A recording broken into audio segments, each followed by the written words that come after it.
Welcome once again to Syntax Error, your pretentious philosophical pedantic podcast ostensibly about video gaming and related topics therein. Warning, this podcast contains mature language, content, and spoilers. You have been warned. Hello again and welcome back to Syntax Error. I am Scott Thurlow as always, and I am joined by Stephen Ormosi. Yes, that is my name. Jonathan Ian Manzer. Howdy. And last but never least, Chris Morgan. Good evening. And tonight we'll be talking about DLCs, best of them, and general, like what we think makes a good DLC, or what a DLC should and or could be, and sometimes may fall short. So I'll start off real quick. I'll ask you guys to go around, name some of your favorite DLCs and why they were good. Steve-O? I haven't played that many DLCs. I played the first DLC for Fallout, which was called Anchorage. Operation Anchorage. Yeah, Operation Anchorage, which was a lot of fun.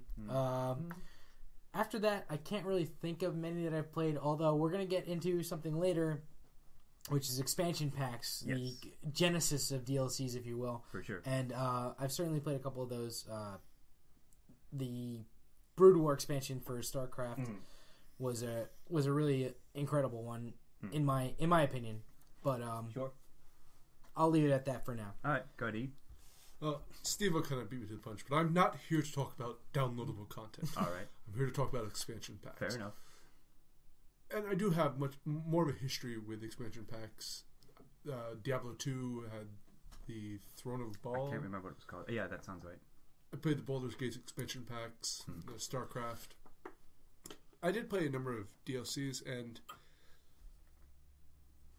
I think Bethesda comes closest to achieving what old school expansion packs used to be, with adding much more content. Skyrim did. Bethesda is the best always. We're going to say that, but I agree with that. But I would say that they have their history in with PC games. Sure. So that's my thoughts for now. Chris? All right, go ahead, Chris.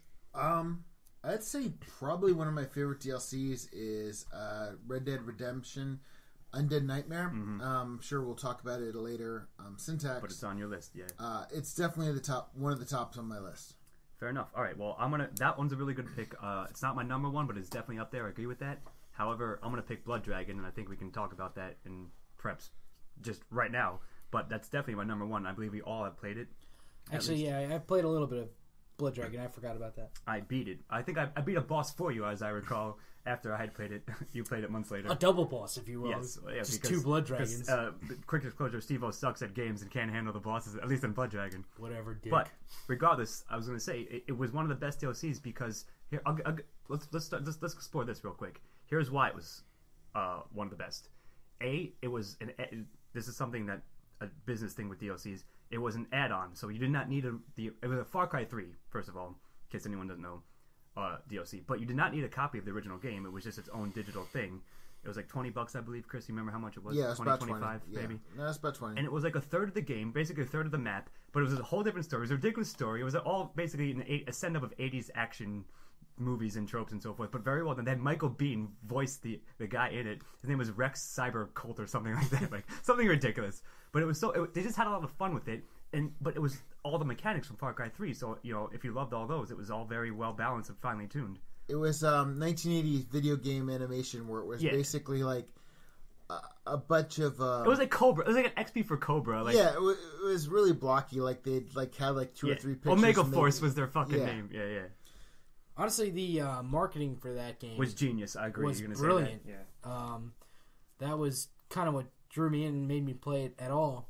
I usually don't go in for DLCs too much, but the whole lead up to it was great. They had a terrific trailer. Yes. The music was perfect. The soundtrack to Blood Dragon is fantastic, by the way. Definitely check it out if you haven't yet.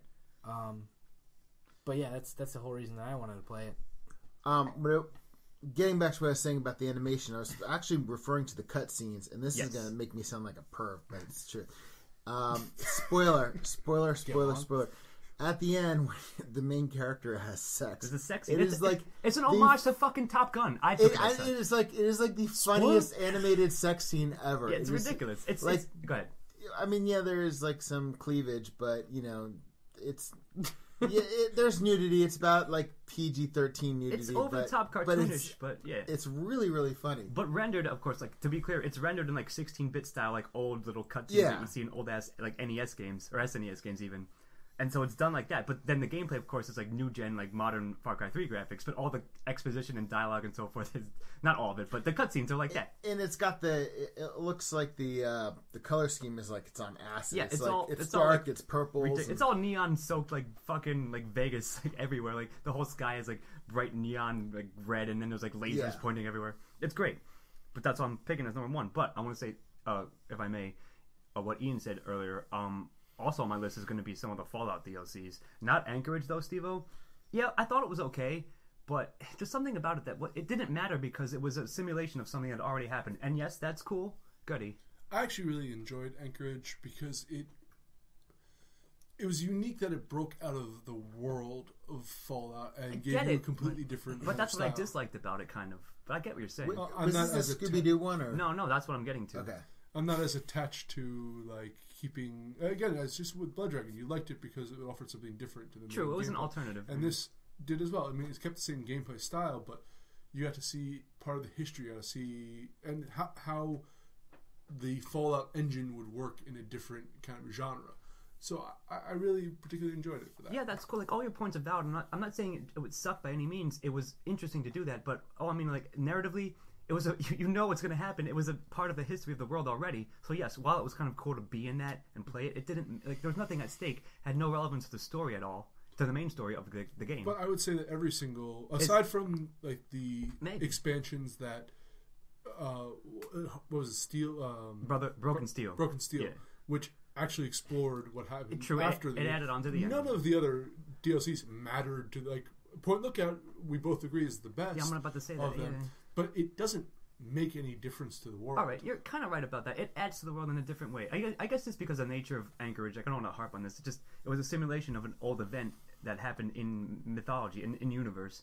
Well, as I'm going to get to, Point Lookout, yes, it was Scooby-Doo and Fallout. That's how I described it. It was great. It was like a murder mystery almost, and the characters were great. It was a ghoul versus like a brain in a jar, like a mad scientist who put himself a brain in a jar, and it was like their ongoing duel. Like they were dueling for centuries, apparently, like since the Great War almost. Yeah. And you were like wrapped up in the middle of it. It was just great. It was perfect. And you had the inbreeders.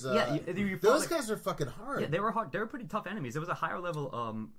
Recommended for higher level characters. Yeah, and it was definitely like wrong turn kind of characters. Yeah, it's like this inbreed because you'd go in there and there'd be like body parts. What's in the that kitchen. movie? What's it was like the Texas Chainsaw. No. What's the fucking movie? You know, like squeal like a pig, boy. What is the name of that movie? Deliverance. Yeah, like they're They're gonna say the Hills Have Eyes. Yeah, no, they're like inbred like Hicks, like but mutated. They're cannibal Hicks. Yeah.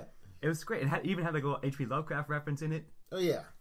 I guess it's more towards my system, but I had played Point Lookout towards the end of playing the entire game. So by that point, my game was freezing constantly because of, I guess, the heavy load on the RAM or whatever. It messed so I kept crashing on me, which diminished my experience of the whole thing. I get it. That's an interesting point because I, of course, played them when they came, as they came out. So I had already done the main campaign months earlier. Mm-hmm. So that's kind of a weird thing where, I'm thrown back into this world that I remember it somewhat, but not quite because it's been months since I actually played the game. So it's sort of like a new that to me it felt like a fresh new story. Mm. And yes, while it didn't quite have relevance to the actual plot of the game, it just felt interesting and was a new area to see that wasn't part of it. But also to that point, I believe that I think, and we've mentioned this in past podcasts, that Fallout did a good job of pacing. Yeah, that you weren't immediately thrown into the epic world events. But and as you said, Point Lookout is meant for higher level characters.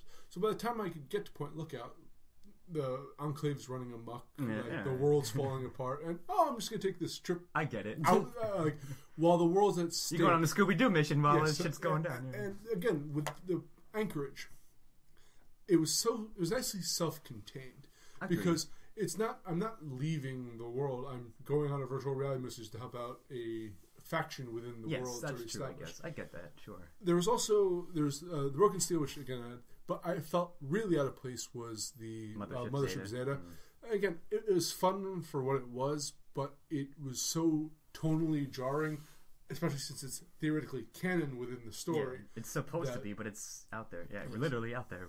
True. Well, so like I want to talk to Chris real quick. Like, why is Undead Nightmare such a good DLC?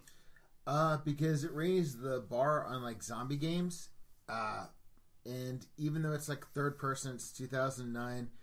The story maintains the quality of Red Dead Redemption, and I'm gonna say spoiler here. Everything, etc. etc. The writing is every bit as good as the game Red Dead Redemption. First of all, the atmosphere is like fucking creepy as all hell. Yeah. The story is really awesome, but then like as with all things, it's like the side missions or like just the encounters. You talk to this woman in this haberdashery, and she's like talking about her parents, like, you know, oh, my dad this and dad that. And she's like, yes. But my dad, you know, my mom used to fight, and, you know, he killed my mom, and, you know, it's just like you realize through this conversation, she's like whitewashing this series of alcoholism and abuse, and how he murdered, and, you know, his. You know, it's perfectly in keeping with Rockstar's. Yeah, and then her mom came back from the dead and killed him, and then you have the racist general store owner, and then of course, what's his name, dancing with the zombies? Cletus. Well, I'm going to bring that up. Yeah, sorry, I didn't want to set you fire, but it's just the story is amazing. You've got one of the tasks is to capture the 4 horsemen of the apocalypse, and you can ride them. You don't even have to, but you can. It's great. You can. It's just an outstanding game. For like it was $10, and I think it gave me about 40. It might have been 15, but we're gonna get into that. But I think it gave me about 45 hours worth of gameplay, and it was outstanding. Yeah. All right. I mean, I'm agree with most of your points. Like, yeah, it's a high watermark for DLC specifically because of all that, and I think we're gonna get into this real like soon enough. That because it introduced basically with its own little narrative story, it's like roughly a third of the actual content of Red Dead itself, right? So it's like a rather lengthy. I don't know if I got 45 hours out of it, but probably 20 at least, something like that. Regardless, it was lengthy enough and had like substantial enough that it felt worth every single dollar you paid for it because it was so good and it was so high quality. And one of the greatest, like the perfect like moment that like microcosm of that game, like both Undead and Red Dead, is Cletus the yokel dancing with a zombie. Like somebody's playing a violin, and it's like they're having a redneck party, and he's like, "Oh, come on by, John!" Like, it was perfect. It was so like that moment was everything about that game. Like the hunting missions were really great. They're really unique. You got to hunt Sasquatches. Sure, I remember that. Yeah, that's right. But what I also noticed is like in like in later games like Dead Island, you had like things like spitters. These things came up with the spitters first. Yeah, that's true. I guess. I mean, the mechanics that to fire your gun and so forth, the Deadeye were the same. Everything was the same as Red Dead Redemption, but put in the third person horror game. I'm not even going to say zombie because it had a really great atmosphere, had a really great story. All the side missions, all the encounters, the hunting, everything about it was just, to me, as perfect as the game Red Dead Redemption. So when you say spitter, what exactly is that like? Is that like crap at you? Is that like Jurassic Park style? Kind of. Yeah, it's like a zombie that spits Jurassic like Park toxic did it first. phlegm at you. Maybe, but not just like Left 4 Dead did it in a game first. I think they had spitters in like the first. Anyways, it's a zombie that spits goo or whatever crap at you. Anyways, some kind of acid shit that burns you. Right, so given all that, so let's ask a more general question so we can all talk about it. As I mentioned, what do you guys think? I'll let Steve answer this. What do you guys think makes if something's going to be a good DLC, what goes into it that makes it such? All right, a good DLC. To you, subjectively, of course. To me, a good DLC retains all the properties of the game that it's attached to. Yeah, and it has to be, to be a good DLC, it has to be attached to a good game. First and foremost, it's going to help a lot, anyways. If it's a DLC that's attached to a bad game that you hate, I don't think it's going to be better than the original game. Secondly, I think that it has to give you an entirely different experience. Well, maybe not entirely different, but something outside the main game that wouldn't have been. I would go so far as to say if I buy a game, yes, I want, and then I get it, and then I get a DLC. I want a different experience than what I played in the original. You don't want to retread, is what you're saying, right? Yeah, okay. Even in a sequel, I want a different experience than what I got in the original game. If you're going to put out new content, I get it, sure. I want that content to be new to me in some way. For a DLC, I completely expect it to be a familiar Yeah. experience, Yes. but it has to add something to the gameplay. And this is why, going back to what I said earlier, this is why I really liked expansion packs for games, especially well done expansion packs, because It is all they that. took the original game and they added things to it that made it a more interesting experience, or like added something to it that made it a new experience. Yes. Specifically, like I mentioned earlier, if we're talking about Brood War for Starcraft, like they added new units, they added new campaigns. So this is all like, stuff. The new campaigns were nice, but the new units were really what I focused that was on what the big when draw I played was, it, like right? because. Yeah. You could take those and like you play the new units in the campaigns and like you got to mess around with them, and then you played multiplayer and you could use those new units in multiplayer, and it changed your strategy. Yes, of course. And that's what you really want out of a expansion pack or a DLC. What you really want, but I agree probably. Right, but you just want to make that experience that you have. You want to still have that same experience that you had playing the original game, but you want it to be enhanced somehow. Enhance, yes, of course. Go ahead, E. I think it depends on the game. I'm not a huge fan of multiplayer, but I understand how people like DLCs that add new maps or new. I was going to bring that up. Yeah, good point. Yeah. To the thing, I actually avoid games that have nothing upsets me more than I have all the achievements for a game, and I suffered through playing a little bit of multiplayer, maybe to get the one or two Like starting ones. yeah, and then they add on a multiplayer expansion. Yes, good point. Yeah, So that it's now bullshit, I'm missing kind of. 50 achievements or trophies. Well, that I drives you nuts, of Oh, course. yes, but- but As so a completionist. so now I won't even buy a game that has multiplayer in it until I know that I'm not going to have to Right. slog through 10-year-old kids yelling racial slurs at me. It's mutable. Go on. I still don't want to deal with I- other people. Go on. But when you're dealing, like, I don't know if you need to add new content to a DLC. I was kind of thinking about this because when you're dealing with, I prefer DLCs that build upon the world they already have. Especially I like that. since I'm an RPG guy. But that is new content. It's new narrative content, but it's not necessarily new Mechanics and so forth. Yes, I get what you're Bethesda, like from Morrowind when they had Tribunal and Solstein. I forget what the third one was, but nonetheless, like it's all the same gameplay, except it's just more storyline. Yeah. Oblivion did that. You go to the Shivering Islands. Yeah. And Skyrim has Dragonborn. You go to the God of Magic's realm. Yes. Erismore or whatever. So, and a lot of the Fallout ones add on to the world, especially New Vegas did a lot. Yeah, where well, I was going to bring those up. Go ahead. they flesh out secondary characters. Like you have Joshua Graham. I didn't particularly enjoy that DLC, but it did flesh out. Yeah. So again, you don't necessarily need like in the old Diablo 2 DLC, they added 2 new characters to that you can choose to play from. So again, you don't need to add new mechanics necessarily for it to be successful DLC. But I'm also, you said the Red Dead Nightmare, Under Nightmare, Yeah. which breaks from. It's all that the same world. mechanics though, but it's a Yeah, but different it's story. not. It's Yes. not like building upon the world. It's adding like It's a side a story. filter to Yeah, that you're world. true. And I can respect that if done well. And Blood It's Dragon. Blood is Dragon. another example, Yeah. yes. Go ahead. D. But I think that in some way, each one of those that you mentioned adds a new dimension, and it doesn't necessarily have to like I mentioned the new character classes or whatever they had in Units. Brood War, but I think each one of the Fallout, if I recall correctly, they added a new level cap, so you could get like 10 extra levels or something like that. That's right. Yeah. And that would be a new. in mechanic, doing kind that, of. they also added new classes that you could get. in Fallout. What do you mean? I'm pretty Perks. sure. Yeah, Perks, right. New perks. I'm sorry, not new classes. Right.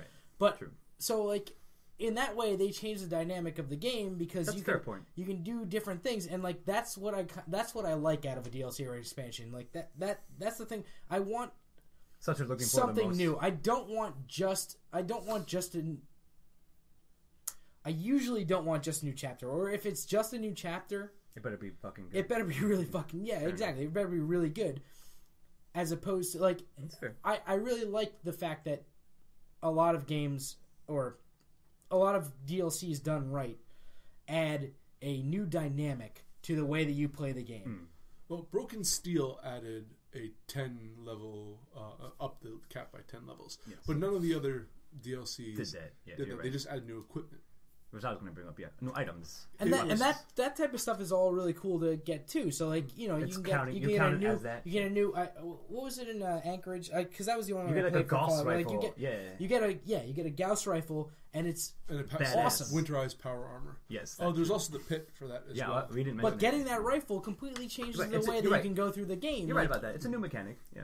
You have a new tool to use in the way that you play the game. And the thing about Fallout is you can if there are specialized weapons in a DLC, you can bring them out of the DLC and use them in the real world. Right. What was that? New Vegas? Well, which one? With where you went to the you had to get gold from that. Yeah. Like, it was basically a haunted Dead town. Money. Yeah, that game. That DLC was great too. That DLC is amazing, but it's also like the creepiest thing. It's got really great difficult. atmosphere. And I was actually able to figure out how to like get all the money out of it. Cheated the gold. I out didn't of it. cheat. I knew exactly. I saw various ways of how to get it in and out. Like how to not quite cheat it, but how to do it. You know what I mean? Yeah. Well, you kind of it takes patience, and you have to basically because as I remember, you had to kind of like time the force fields and so forth. Yeah, all that. Yeah. It was a. But good. Hold on. What's the question on? What are we? Chris hasn't answered. What makes a good DLC? All right. Well, I kind of broke down, and I totally forgot about Dead Money, so this would definitely go on it. But if Fallout, what they did really well is they expanded the universe, and they gave you new boards, new cities to play in, and as Steve-O said, they'd give you like new weapons, new perks, which is really great. New enemies as well. New enemies as well. That you could actually the weapons and so forth you could bring back into the normal game, which is really cool. I was also going to say I was breaking down like my 7 favorite now if you include that DLCs, and like stuff like Undead Nightmare and Blood Dragon were really great stories unto themselves. Undead Nightmare like was standalones almost. Yeah, Undead Nightmare was like an alternate reality of Red Dead Redemption, and Blood Dragon was just a completely different monster. But then you compare it to something like the end of Dead Space, which the DLC of the epilogue of Dead Space was amazing. It was better than Dead Space 2 and 3. It was every bit, if not better, than Dead Space 1. The Mass Effect DLCs and Bioshock Burial at Sea. Bioshock Burial at Sea is closer to Dead Space 3, in which it continues the story in a different way. And I'm not going to give spoilers because Ian's playing it now. And what Mass Effect was, it gave you more room to play within that story. Sure. And like I said, you can approach it like, as I said, 1 or 2 or 3 different ways. And so long as Steve-O said, it adds something to the game, whether it adds a quality board, it's not just giving you a DLC just to give you a DLC, and it's basically the same thing in a different setting. I'm going to get to that shortly. Ian has something to say. Oh, Scott already spoiled everything for Sea for me, but that's I don't mind spoilers at all, actually. But I think of LA Noire had a DLC pack, and I got them all long. I played games long after they came out. Yes. They had all the DLCs packed together for a nice price. And it didn't include anything particularly like grand to the story. It just added more cases. Yeah, more of the cases and more story like that. They could have been like, all right, I'll let you talk, but they could have almost been included in the main game, maybe cut out and whatever. But they were still good for what they were. To the world, and again, they didn't add anything like to the main game. I don't believe you got any perks for going through them. It's just adding more of a narrative device. But that was a very narrative-driven story. And it was actually, I'm a fan of film noir. So there were several of the DLCs specifically referenced film noir movies that you were playing through. So again, like it was a kind of a love letter to the whole series of film noir. And I respect that, even though it didn't necessarily add much to the overall gameplay.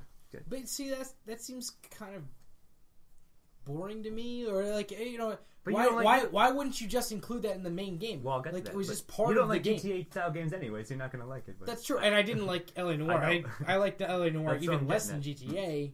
the last couple of GTAs that I You're played. not cultured enough. No, because it was garbage game. So you say.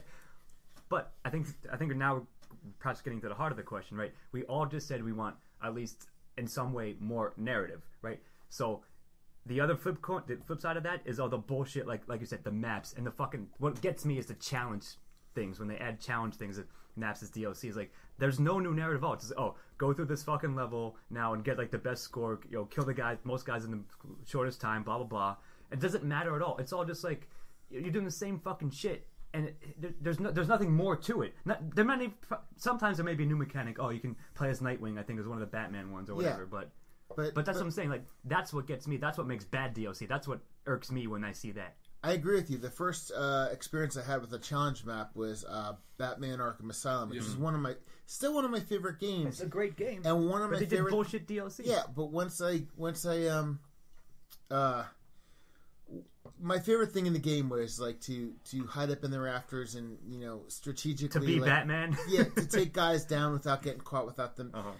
But once you take the narrative out of it and there's no stakes to play and you're just playing a challenge map, you need the stakes in there to make it interesting. Otherwise, you're just seeing how well it is. You're just going through the motions at that point. Sure. I want to just go on record, by the way. We were talking about this maybe 2 minutes ago, but I love film noir, Ian, and I think you tried to take the wind out of my sails on that. It succeeded because you're explaining yourself now. He's defending exactly. himself. Now I have to defend my love of film noir because of you. We'll do it in Mott's later. Anyway. Go ahead. LA Noire really let me down in terms of noir games. Like I said, you said earlier, just real quickly, those types of games just aren't quite your cup of tea, so you're not going to like it regardless. Not necessarily. I really just didn't like LA Noire. All right.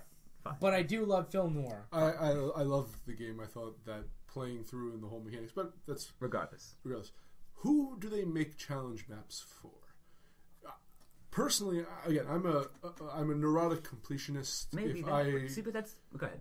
I got Bioshock for the PS3. I played it on the Xbox a long time ago. I got it for the PS3 recently to replay through it, and the PS3 added a challenge map to it. So I have to now pay $10 extra to get it just so I can get the 100% and make my a computer can validate me. Again, you do, but it's still valid. So they make it for you because they know you'll buy it and just to get 100%. Is it that cynical? They're exploiting your need to. But maybe. I was gonna say the only negative I could see of any of the Arkham games, not including the prequel, but like Asylum and City Origins, is that the Origins doesn't count.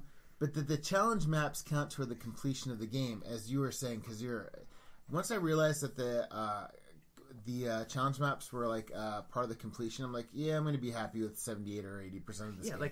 Because I'm not gonna play through like 30 challenge maps with no stakes. That I was gonna say, exactly. if I was a super completionist, I would fucking hate all the Batman games because God knows I'm not going to go around like trying to find every single one of those damn question marks. Well, yeah, I know you will. Yeah, you will do that. You'll spend hours. For Arkham Asylum, I did that. Let's all keep it together real quickly.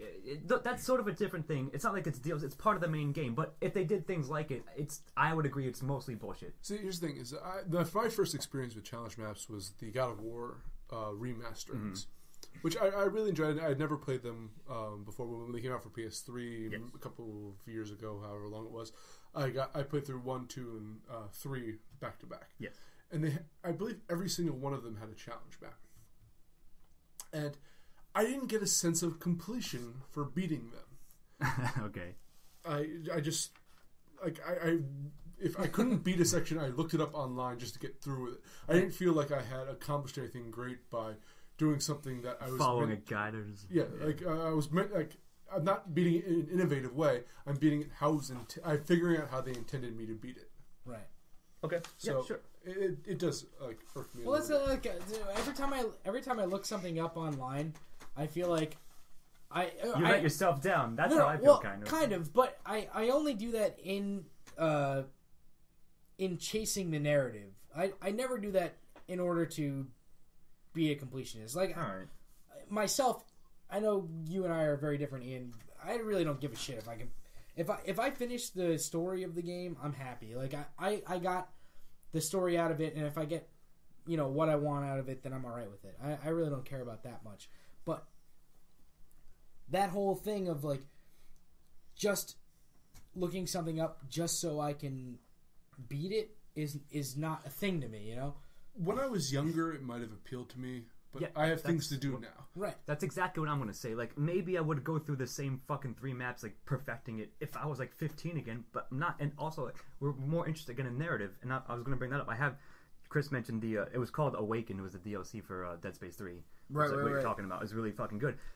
It should have been included in the main fucking game. It would have been so much better. I agree with you. It was totally an epilogue. It should have been included in the main game. But that's something I want to bring up because, like, related to the bullshit, like, Steve and I, a couple years ago, we were big into Halo, so we would buy the maps and shit. And, like, yeah, that was worth it to us at the time. Those map packs were pretty cool when you were really into. Yeah, exactly. You're gonna get them if you game. care. Like, and they're cheap. They actually were cheap enough. It wasn't like they were gouging us. And it is something new. Oh, different map. Like, we can play. We don't have to play the same 10 maps that we've been playing forever. Exactly. You got like 4 maps for $15 or whatever. And that's all fine. May I bring up another? Yeah. Because I think it's easier to talk about what I don't like in DLCs. Right. If there's artificial padding, I remember in the pit. Well, that's gonna Fallout, suck always. Like, yeah. You had to find 100 silver bars, ores, I think, or whatever. Steel ingots or whatever I looked. That's something I looked up to find. Absolutely, because again, I don't have like. I wanted don't have time to do it. Chase collectibles. Yeah, I wanted to do it, but you're right. I mean, I'm agreeing with you here. Especially if I don't believe it was all that bad in the game, but sometimes they purposefully just artificially extend the length of the game. It wasn't egregious, but it was still kind of you could see it as a BS move, but I did it because it was Fallout. Of course, if it was another game, I'm not sure if I would have done that. Sure, but here, all right, I'll bring up a couple of things. What I wanted to say earlier was, so you were saying the expansion packs were like the genesis of DLC, like that's definitely where it originated. Yeah. And related to Red Dead Rockstar again, I think the first 2 ones that I bought, very early DLCs, were for GTA 4, and that gave you there were 2 of them, Lost and the Damned and Ballad of Gay Tony, and each of them again was like a third of the time of the main game, and they told you a story from the other what were side characters in the main game. Now you're playing as them and can play it from their perspective, and that's very interesting. I was going to say, getting back to Dead Space Awakening, is, correct me if I'm wrong, but they kind of what they did that was really, really smart was that, if I'm not mistaken, you didn't really fight necromorphs until the end. What you fought the cult, yeah, the remains of the cult. The cult who fused pieces of the necromorphs onto themselves, so it gave you like a new enemy. Yes, it expanded on a lot of zero-G stuff. It was really it was new mechanics, as you were saying, and a new narrative. It was new mechanics. It was a perfect epilogue. Everything about it was really great. And the other DLC that I was going to speak to is the DLC between Mass Effect 2 and 3, because it added a dynamic to the story. But also, even if you didn't play the game, the DLC, Mass Effect 3 starts off as if you did. So again, it's walking that line between Dead Space Awakening and what you were saying about the secondary characters. Yes. In GTA 4. All right. So what I was going to say is this: like, sometimes it's often you can see, not often, but there are cases where it is obvious that this was content that could have probably was included. Like, they had it built for the main game and cut it out. It very cynically cut it out in order for it to sell it to you later as DLC, and or like maybe it wasn't good enough. But like, why not? Like, you know what I mean? That's where I start. Like, the line gets kind of blurry there when I start doing that kind of bullshit. You're like, come on, man. So here's something that I was going to bring up a little bit earlier, where perhaps it was slightly more whatever. Now. But let me just bring it up now. I think that something perhaps good to talk about might be what the difference is between DLC and expansion packs. Fair enough. If I had a note about that, go ahead. And so I look at the old school expansion packs, and one of the main things was that they were, at least as far as I can remember, and like, this may not be globally true, but they were games that were complete games in and of themselves. They cost basically as much as the original game. You're right about that. To buy, and they added a ton of content. Whereas DLCs are kind of just little add-ons for the most part. Not like a lot of the ones that you're mentioning are the really good ones. And they add a lot of content. and stuff like that. Right. This is sorry, you can go on, but this is supposed to be best DLCs. That's why I'm naming the best ones, of course. Right. But you're right. Like Azim like to say, we're pointing out the exemptions and not like the standards of. Yeah, like a lot of those ones that you're mentioning give you a bunch of content and exactly for very cheap, yes. and like those are the really good ones. But I think that games are probably going to get away from that as far as DLCs go because you're adding a lot of content for not a lot of money, and it costs money to produce that stuff, you know. So like, unless you already produce it and cut it out of the main game, that's the other thing. It's interesting. I wanted to bring up a point that you sort of addressed. That we're thinking of our favorite expansion packs from back in the day, while forgetting. I can't remember any bad ones, but is that just because of like nostalgia. Kind of that cognitive dissonance of Well, I probably never bought any bad expansion packs because I only had enough money to buy the really good ones that I knew were good. Sure. You know, that's one of the things that because they're lower cost, people can get away with having subpar DLCs. Right. Like for instance, with Skyrim, it was actually cheaper. I bought the original Skyrim. I hadn't played it for a while. So when I went on to get the expansion packs, it was actually cheaper for me to purchase a new copy of the game with it, the Legendary Edition, than it was for me to buy the DLCs one by one. So you still have that, but it is you're right that because of the lower cost, you're getting a lot more minor. It's more content. value in that sense. Like like I said, like Blood Dragon said. Or I'll bring up another one I really like. Borderlands 2 had 4 or 5. The one it was called Tiny Tina's Assault on Dragon Keep. It was amazing, and you're basically playing Borderlands in a Dungeons and Dragons like type of world, and that was really fun. Yes, and something new to see. It was visually very cool and very well like realized, and it had a nice. It was framed by your character is in a Dungeons and Dragons, the equivalent, the XP of Dungeons and Dragons in the Borderlands world, and it was very well done. You mentioned earlier the first DLC. I think the first DLC I purchased was Borderlands, the original one, the Island of Dr. Ned or Zed. The Zombie Island. Yeah, I was going to bring that up. Go ahead, though. You guys go. It was fantastic. It added to the world. Again, it put it into a horror situation. I had purchased every other one besides the last one. The challenge, Wave 1, the arena one, are you talking about? I picked up the arena one, which again, I felt kind of GDS. It was a challenge map. Yeah, exactly. Go on. But I can't remember it. I mean, I remember like the Armory of Nox or whatever it was. Secret Army of General Nox, yeah. I think there was another one, but for the life of me, I can't. There was another one. I don't remember it either. And obviously, must have been garbage. No, not necessarily just mediocre at best. Yeah, just I only bought Zombie Island Dr. Ned for Borderlands 1. I knew of the other ones. I didn't buy them at all. There was a Clapjack one, like Ninja Clapjack. I didn't get that one. But that was one of them. Anyway, I was gonna say, well, yeah. First of all, like the Dr. Zed Zombie Island falls into it is a really good zombie game on its own, sure. and sets a high watermark. Yeah, it's a good one. Yeah, but I was also gonna say that like we were talking about Dead Space, that maybe the Awakening should have been part of the game because there is a lot. It feels like it almost could have been. That's what I. But I can't remember when it was released in relation to the game because not that long. You kind of farted around a lot towards the end of Dead Space. It felt like the end of Dead Space 3 was a lot of padding. It was. And I agree. I don't know if it was like they didn't finish this in time to get the release game on it. For whatever the case, that could have been included in the main story if they like cut out a bunch of shit at the end. But cause speaking of DLCs, technically, talking about things that should have been in the game is when they're like, hey, you buy the season pass and you get this, that, and the other thing. Yeah.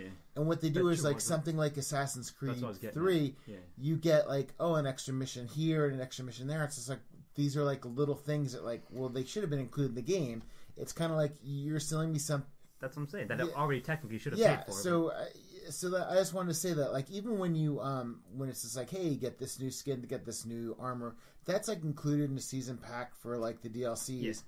So like I said, it falls into the bullshit like like the Batman skins thing. Like I don't need a fucking skin for Batman, or I don't want to pay for it. I don't want it. It's like charming or whatever, but again, it's just nice, like, but I don't need it at all. But that's why we're kind of focusing on our favorite ones because like there's so much bullshit that's like downloadable content technically, but how much of it do you really need? It's all microtransaction bullshit. Goody. I'm going to bring this back to our very first podcast about the Order. Are you as entitled to content as you think you are? Like you're Maybe arguing that I deserve to have the extra DLC put onto my main game. Not quite though. No, it's I don't think that that's the case at all. I think that they are offering you a new product every time you buy a DLC. Technically, but that product should be up to par as far as the game goes. I don't think that. So our big discussion with the order was game length, right? I'm not sure that they owe you any length of DLC, as long as it's good and it meets your criteria for a good game. But the thing that they should give you, everything we just said. The thing that they should give you is solid DLC. You don't like. I don't want padding. I don't want padding. I don't want. I don't think any gamer really wants just padding. Nobody says that wasn't my argument. Had some more my padding. argument was when you say that the game didn't provide everything I wanted it to provide, so they should have included the content of the DLC with the game. But that, like I said, that depends on what they're calling downloadable That's content. slightly different than... Yeah, fair enough. Let me speak to all that real quickly. We're going to wrap up pretty soon. But, like, again, it as I said, there are cases when it seems so obvious that it was already made and included, and then now they're reselling it to you. I don't know if that's always the case. It certainly is not. But there are games that, to me, it was clear. And that when they do that kind of move, that's when I start being like, I have kind of off your point. Sometimes they'll include things with pre-orders, yes, and then sell them later. Yeah, that's true. So that's definitely a cynical move. That's right obvious. there. Yeah. Let me do a yin and the yang of the exact same thing. You get something like an Assassin's Creed game, and you get like Dead Kings, which is a legitimate DLC. But if in a season pass, it's like you've got a DLC and it's an extra murder case or something. It was both actually. Unity is a funny example because they had both of those. Yeah, but that's what I'm saying is like the extra murder case or whatever, or the extra Nostradamus. It's a jerk off thing. Yeah. It's a jerk off thing. Sure. But if you're talking on something like Mass Effect, there's stuff that like they could have included in the game, but it totally expands the world. Like they give you new stories unto themselves, which expands on like if you're gonna add something to the game that technically should have been there, but it's a big game, so they took it out. That's separate. Make it worth your while to get. Don't give me some kind of little task to do. Give me, even if the story is like a small story, give me something interesting. That's what I'm saying. In a DLC, give me something new. Give me something that doesn't just feel like it should have been in the original game. And give me something that's not just, I want to make some more money. Like, I never want to feel like, that's what they're always going to be like. I'm just, like, providing you more money because, you know, I got an extra little chapter to the game. Or I got an extra little, challenge, well, I noticed game that, or whatever. Like, I noticed that developers are kind of twigging to this mentality because, like, they'll name challenge maps something that sounds like, oh, wow, Sure. And they're exploiting you, of course. They know yeah, how to you do get to it. It's like Alien. As much as I loved Alien Isolation, I was going to say. I was going to say there's all sorts of DLCs, and Scott's like downloaded them before I did, and he's like, "Oh, dude, it's a challenge map. Another challenge map, another survivor map, These another two survivor are map." Awesome, but like this is another survivor map. Yeah. But you listen to the names of them, and I can't remember the names of them, and they sound really awesome. To be fair, the Alien they had some like vague like surface story to them. Like it has a framework. Like one of them, you're like a guy who works in Sevastopol, you're like an agent or whatever. But like it's still at the end of the day just a challenge timed thing. I can't believe you're telling me game developers are simple. Are trying to get my money. Yes, thank you. Sure, but again, like the best of them, well, you feel like as if you got something that you did pay for and deserved it. So I guess that's pretty much we all agreed upon it. Just the ones we pointed out are ones that I think achieved that. And other ones were, since it was obvious, or at least was to us at the time, like the bullshit move, we're not going to pay for them. We didn't like what it was. Basically, I think the whole thing boils down to if you're going to spend the time to develop something new for the game make it worthwhile. That wasn't part of the game, make it feel like you didn't just hold back part of the game. Yes, exactly. Just to sell just it to later, do that. Yeah, just to make an extra couple bucks off of it, and make it feel like you actually put time into doing it and making it good. Perfect world. Yeah, and sure. All right, so in the perfect world that we have these games, like there are examples of them. Like I think that every developer should aim for those examples. I was gonna one last thing because I tout the same games over and over again because I really love them and I think they're the high watermark. You gotta expand your library of games, son. Yes, well, I was gonna go back to Mass Effect one more time, but they have a DLC that's just a party in an apartment. Okay, there is no story to it, but it adds such dynamics to it. It's so good, right? Yeah, it's just like you get to see a lot of characters. It's kind of like the whole Avengers thing we were talking about. It was really nice to see all these characters in a party situation. Same thing. There's little storylines where, like, in one thing you're watching a baseball game or something, and there's little things like whether you're letting people into the party or not, they're in the elevator wanting to come in. Funny. It doesn't do anything really for the story, but it expands the universe in a really fun way. But at least that's something different, you know? Yeah, but as I said, so we were talking about narrative, and like it doesn't really have to have a narrative. It has a narrative, just not connected. It's just gotta expand the world and just be something neat. Sure. So like we saw, if BioWare is another developer that is very good about that kind of stuff. Their games are very like that's what they're interested in, and so they're going to do put a lot of effort and resources into giving you a DLC like that for their fans. So the good and best developers are going to produce probably on average, of course, the best DLCs. When you're talking like with Hearthstone, well, Hearthstone was a weak one. No, it was Honest Hearts or Hearthstone. Also, no, that was the Skyrim one, right? Yes. Okay. But the thing I love about like Mass Effect or Bethesda is like think about like when you have your houses and you can decorate your houses, or like those of us who will just go there and like spend time arranging books in your thing, or like in Red Dead. Well, I did too. I'm twitching right now. Yeah, I can see that. Or going to Red Dead and playing poker. I mean, if you can create a world where it's so immersive, where you're happy just logging on and playing poker or organizing your books or something, a successful game. Yeah, totally. Sure. So Bethesda fucks you on organizing books. Kind of. They Only can. in Skyrim. That's true. That's a different podcast about organizing books. Check that one out. Are you kidding? In Fallout 3, I spent like a while just arranging the toys in my office, like the Nuka-Cola. Good for you. Yeah. Anyway, so I'll end off with this one, right? The game we talked about here and there, but Dishonored, I think, did a very nice 50-50 split between those kinds of things. They had, I believe, 4 DLC packs. 2 were like substantial stories. Chapter 1, you played as a new character, or a character that was in the main game, but you played as him now. You played through his story, like what Madsen's? Yeah, with Michael Madsen. We played as Dowd.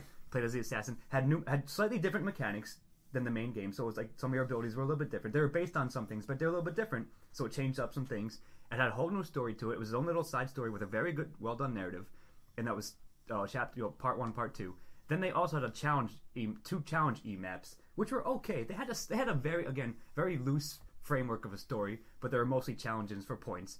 But you had a challenge map, and then a story, then a challenge, and then a story. After complaining this whole podcast about challenge maps. No, I'm just saying, like, I didn't mind it because it wasn't as egregious as other ones were. And when they put out the actual content, part 1, part 2 of Dowd's story, that was very high quality. So I can respect them for that. So if more developers, that's fine. If you do both, but they're all good, and at least the ones that are narrative driven are going to, if they're good, then you're gonna like it. So that's all. So I think we've discussed DLCs at length. I think we have to go download DLCs ourselves right now and play some more. So thank you for joining us as always. I think we're going to sign off. This is Scott Thurlow. Go play your own DLCs. Tell us which ones you like. This is Chris Morgan. Definitely leave comments. Let us know what your favorite DLCs are, or the least favorite DLCs, what you think of challenge maps. Except fucking download and have a good time. I'm Jonathan Ian Menzer, and my dialogue tree has run out. My name is Steve Ormosi, and I will bid you adieu right now. Adieu. This has been Syntax Error. Thank you as always for listening, and we will see you next time. Music by Stephen Ormosi. Editing and engineering by Chris Morgan. Syntax Error is part of a Lost Signals Productions. All rights reserved.